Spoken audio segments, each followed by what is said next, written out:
What's going on? You're in the Beat Sessions, your place for all things music. I'm your host, Mitchell Weary. Let's talk about Mary J. Blige and her new record, Gratitude. She released that on November 15th.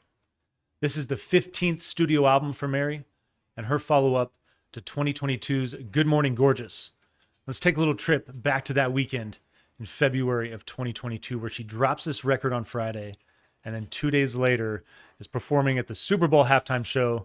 That legendary performance that featured Dr. Dre, Snoop Dogg, Eminem, Kendrick Lamar, Anderson .Paak, and 50 Cent made an appearance. But Mary J., the only woman up there on stage representing. She is called the Queen of Hip Hop Soul for a reason.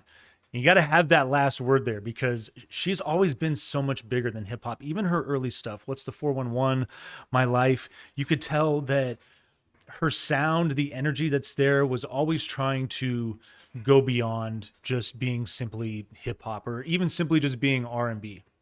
She's had a hell of a year so far this year as well, dropping this record, but also being inducted into the Rock and Roll Hall of Fame. And I think that is an accolade that she deserves. She is a rock star. Her music, again, it transcends genre. There's so much going on as far as the elements of funk and soul. I mean, she basically is one of the big reasons that neo soul is a genre. I would say that at its foundation, she is right there being a big part of, combining so many different sounds that make up that alternative genre.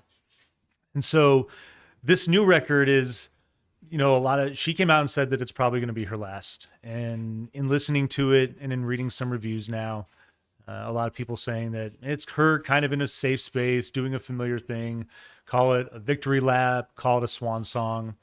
I want to start off by saying that these kind of records, if it is her last, and, it's definitely far from being her most influential or, most groundbreaking piece of work. And I'll just say it too, I mean, Strength of a Woman, the album that came out before Good Morning Gorgeous, 5-year gap in between those albums. But that record, obviously breakup album, but it had some edge to it. It had newer things, newer sounds that, Mary was playing with, things that you weren't quite familiar with as far as what she brought to the table with her style. So, it feels like, I don't know, it does feel like in a lot of ways she is wrapping up what is a landmark career. I mean, one of the most legendary careers as far as music is concerned, over 3 decades now, and just one of the best-selling female artists of all time. But when I think about this record and records like it again, what I think of is that movie, The Menu, that it came out, I think, like 3 years ago or something like that. But if you're familiar with it, then this will help kind of like frame the context here because you've seen the end, you know what happens. If you haven't seen the movie and you don't want any spoilers, then turn this review off. I'll give you a second. But what I feel about this record is that talking about that familiarity. And I like that it's bookended by, solid hip hop collaborations. You get 2 to start, 2 to finish. Breathing is okay. Like it's not a bad track, but I definitely think that the other 3 great collaborations. I really like the energy from those 3 tracks. And those bookends, they're tying together a number of solid R&B tracks where Mary does what she does best, exploring themes of love and themes of heartbreak and themes of persevering and overcoming. And that's one of the things that is so great about Mary. And I think that no matter what she does in her career, sonically, she might not bring the most challenging or riveting style on this record or, any given project just for the sake of argument. But she's always got that influence and that outlook that, coming off of Share My World, I feel like that's where, her attitude and growing up and having experience and kind of letting it all out there on her first 2 records. And then being someone that people can identify with. She's that type of person that, when you're down and you're feeling heartache, she's there to remind you that like you're not alone, that the world is sharing that with you. And sometimes if you just reach out or, even just maybe throw on Mary J or other influential artists that, strike that nerve the way that she does, then then that's the most important thing. That's, at the end of the day, where I think her legacy is and where the strength of her music lies, and that ability for her audience, her listener, to identify with someone who, really is at a very glamorous stage in her life and her career, but still has these real problems that, she's able to put those thoughts down and those feelings down in a way that's very tangible for the average person and for her listener. And I think that is, one of the strengths of Gratitude. One of the strengths of this record is exploring that territory, and also identifying that, talking about those early works as well, where you do have that angst, where you do have, and as her career goes on, the desire to attain happiness, to attain peace. If this is the final chapter, then the final chapter isn't always necessarily the most exciting part of the story, but I feel that this is appropriate. And tying it back to the menu, Anya Taylor-Joy's character gets away because at the end she identifies that, all this, building and all this expectation and trying to constantly outdo oneself. At the end of the day, sometimes it's nice to just make a cheeseburger, just make a simple, satisfying meal for people. And maybe that's a weird way of describing this record, but that's how I feel about it. It's everything that I want from Mary. I really didn't have any lofty expectations, and there's really not a whole lot on this record at all, really, that's aspiring to do that. But that's okay. I feel like I just came into the appropriate frame of context for this album, and I enjoyed it very much for that reason. I would say the first half of it is definitely much stronger than the second half. We'll get into the track listing here. Breathing is your first track featuring Fabulous, and he's gonna lead things off. It samples "I Put a Spell on You," so I thought that was kind of interesting, just playing around with that old melody. It keeps a loose jazz feel with Fabulous opening up. I question this. Like, I don't know how I feel about him being, the first thing you hear on, it's like the first minute that he opens up this track for a different artist. I think Mary coming out and then having him do his thing maybe would have been a better way to approach the song. But it's cool otherwise. She brings in a big vocal. The hook sets into a really nice rhythm. It's a cool track. But Need You More featuring Jadakiss is your second track. This is a banger. I really like this song. Heavy beat to open, thick funky bass. Mary takes the spotlight on this. The harmonies and the light piano that are at play on this track are great. The chorus is highlighted with bright synths, and then Jadakiss just bringing that growl. I really like the work that he's doing on that track. Beautiful People is your third song. You get these flute sounding synths, up-tempo percussion, R&B feel right out of the gate. The bass is subdued and it trickles in and out on the song. I really like the way that it plays around. Synths rise and fall around her voice, and as they build and as they're layered, they're just really excellent. And this is like we're right in the middle of a mean track of songs, because You Ain't the Only One, your fourth song, another great track. I really like the roll in the piano and the vocal right out of the gate. The rhythm picks right up with it. R&B with pop elements. There's jazz, funk, bit of disco flair in the guitar. Just a really groovy track. And just a reminder that no matter where Mary J is going, at the end of the day, she's always trying to just like get you out there on the dance floor. I feel like, for the most part, there's your ballads here and there, and obviously it's a big part of her game, and those songs, they have an appropriate place. But I feel like her energy has always been, I can't help but think of Family Affair. Just get your ass on the dance floor. And this is a song that does that for me. Never Give Up on Me is your fifth track.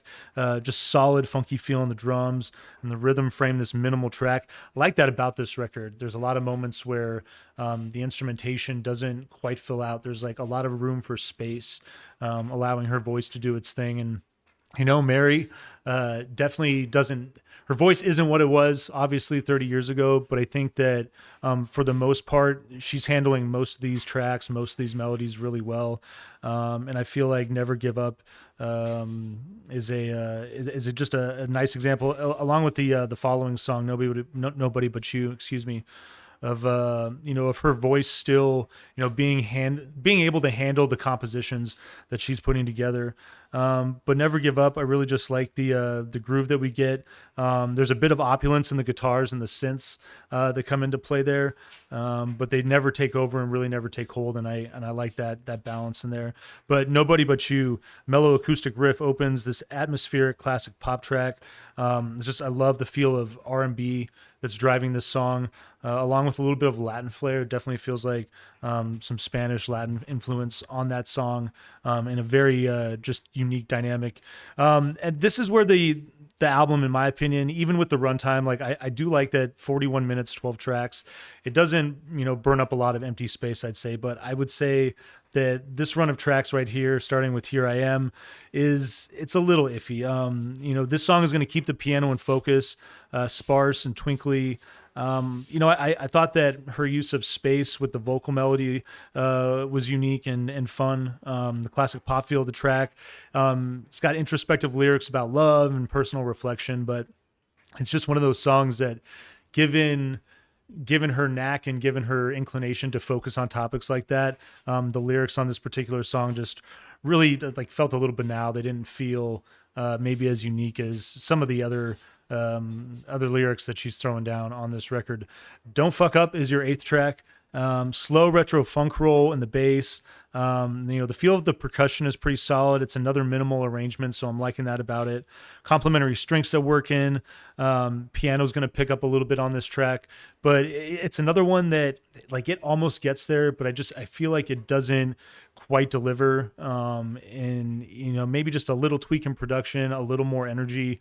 I'm not sure exactly what it needs, but there's just something about it that I felt was missing. Superpowers is going to finish out this kind of like flat run of tracks, and this is one where I feel like her voice just wasn't really working for me. Minimal oceanic R&B kind of style of track, though. Like, I liked that playful feel of it. You get the spoken word intro, and then vocal takes over. You get thick, simple bass that's at work on this song.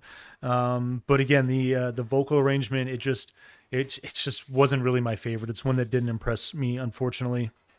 Can't Wait For You is your 10th track.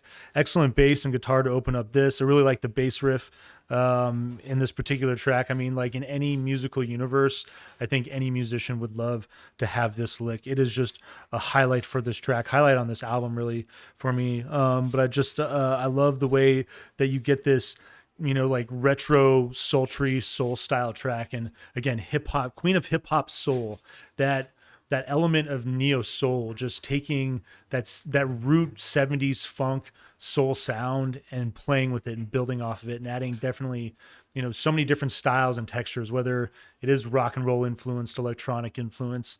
I mean, she's deserving of that title, Rock and Roll Hall of Fame. I love it. God's Child featuring Fat Joe, gonna bookend this thing with a couple of hip-hop collaborations. Got this neo soul guitar, opens up this ominous track with unnerving strings, big mid-tempo beat. Like the work that Joe's doing on it. I think it is a little like interesting kind of contrast to this song with I Got Plans, which kind of thematically opposite angles here, but I mean, maybe it works. And I Got Plans, it could allude to a number of things. Could be, maybe Mary J's got plans to do one more record, a number of records. Who knows? If this is the last one, I know that she'll get into production, do some big stuff regardless of what it is that she chooses. This track features Ferg, though. Got this atmospheric R&B open that ushers in a piano-driven banger. It's just got an infectious beat. I really like the work that Ferg is doing on this track as well. It's a great collaboration to round this thing out. This album's, it's worth a listen. It's definitely got a lot of things that we've all, grown to love about Mary J. Blige. I think that, it's definitely not a landmark record. It's not something that it's going to impress a first-time listener or anything like that. But there's some exceptional tracks on this thing that make it worth the listen. I'm going to pass on the vinyl. I'm going to give it a 6.9 out of 10, and hope you enjoy streaming this thing. Hope you find this review helpful as well. Please like this video, share it, subscribe to the channel, do all the things to help me blow this project up in 2024, and tune into the live show, Classic Wax, on Tuesday nights at 6 p.m. Pacific Standard Time, 9 p.m. Eastern Standard Time, and we'll see you next time on the Beat Sessions.